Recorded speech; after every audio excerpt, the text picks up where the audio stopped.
is that, Paul? Show and tell? Show and tell, yeah. Welcome to the program. How are you, sir? I'm Nice very to meet good. you. I'm very good. What a pleasure to be here. Where are you from? London. Oh, how are things in London? I think the weather's turning now. Yeah. It's a little colder. You don't get snow in London, though, do you? Yeah, you do, like occasionally.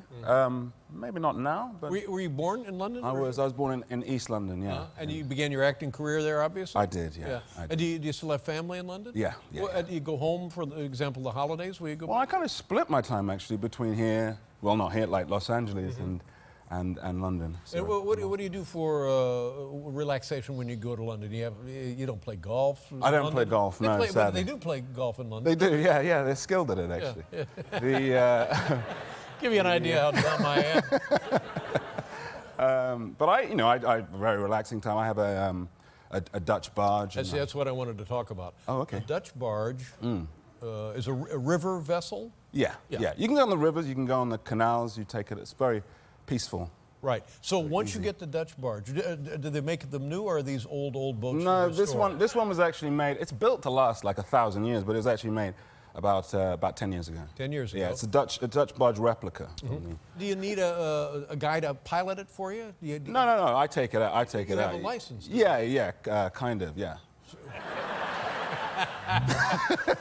So you can take it anywhere there's water in England, is that right? You can take it anywhere there's water in England. I think that's true, depending on. You can't take it in open water, can you? Or like the ocean? No. I mean, you're suicidal.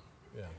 I mean, this kind of thing. You can strap yourself in and hope, I suppose. Now, this is not your boat. What's the name of your boat? My boat's called Bone Idol. Bone Idol.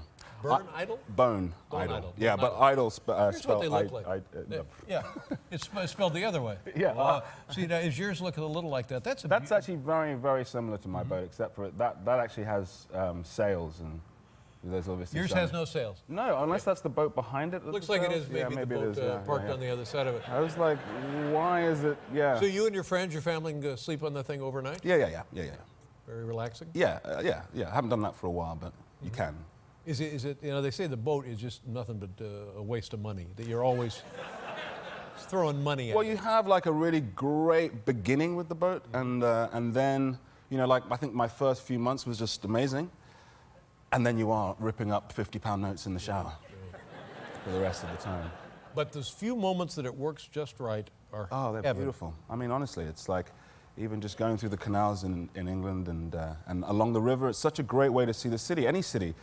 It's an amazing way to see the city from the water and really understand the place. I've spent a little time on the Hudson and the East River, and you do get a complete.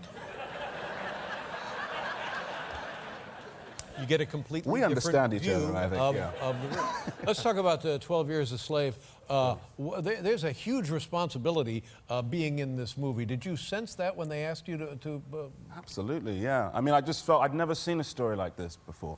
I'd never seen a film like this, something that was so inside the slave experience. When was the novel, or not the novel, when was the book originally written? 1853. 1853. Yeah, as he came out of the 12 years, and has been part of certainly the American culture. The novel kind of comes and goes, but it's in schools as It is. I mean, I'd love for it to be on every curriculum, in the States and in Britain. I think it's an extraordinary book, and you're right. It does. It sort of comes and goes, and it sort of disappeared for a while, And it's been great in this experience, amongst everything else, is to get out there and tell Solomon Northup's amazing story. Yeah. What is it like to be at the center of this dramatization of his account of his life as a slave? It's an incredible privilege, the most extraordinary of my life, really.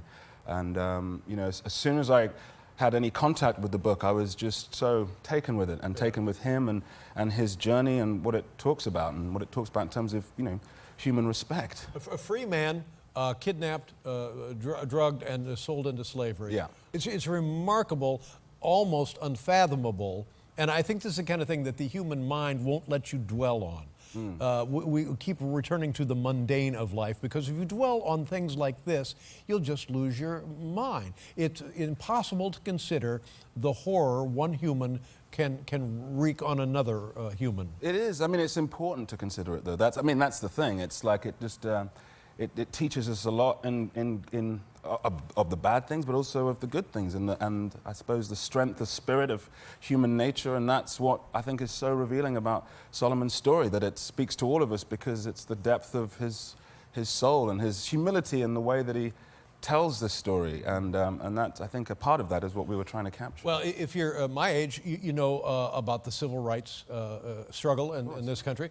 Grew up through that, and we are now looking back on that. And then, of course, you study slavery, but this thing, to see this vivid a document of what that life was, oh my goodness, I mean, it's like going to outer space. Yeah, it was surreal for me in a way, because as soon as I started off reading the book, and like anybody else, you're just reading a book, and then there's something so completely immersive about it, that at a certain point, I was just in it. Mm-hmm. And I was in it with him, and I just thought that's such an extraordinary thing to be able to tell an audience, to go on a journey with this guy, and he sort of is our guide and our conduit into this extraordinary period in our kind of collective history. So when you're playing the man, slave for 12 years, are you thinking, I'll be so glad when I'm no longer a slave in this movie, I'll be so glad when I'm no longer a slave in this movie? I wasn't thinking that, no. I was trying to connect to Solomon and to try and, as best I could, tell his story, and I really found it incredible to be able to do that, and it was a really strong kind of privilege for me. Well, it's a big deal. Congratulations, and congratulations on that boat. Thank you. Yeah. We have a clip. Chiwetel. Am I close on the pronunciation? You're really close, okay. Actually, Dave. Really close. I can get there with a 9-iron. Good. What are we going to see here? This is a scene from quite early in the film, where Solomon is being shipped down to New Orleans, having been kidnapped and put on this 12 boat. Years a Slave. Take a look. It's in theaters now. My goodness. Well, very nice piece of work, an important film. Chiwetel Ejiofor, and if I'm close now, I just want to keep saying it. Chiwetel Ejiofor. What does it mean? Boom. Chiwetel is actually Igbo, and which is a language in Nigeria, in the east of Nigeria. And it means God brings. God brings. God brings, yes. Ejiofor? I don't know. Okay. Anyway, the theater, the movie in theaters now. A great pleasure meeting you. Thank you very much. Enjoy your holidays. Thank you very much. We'll be right back with J. Roddy Walston.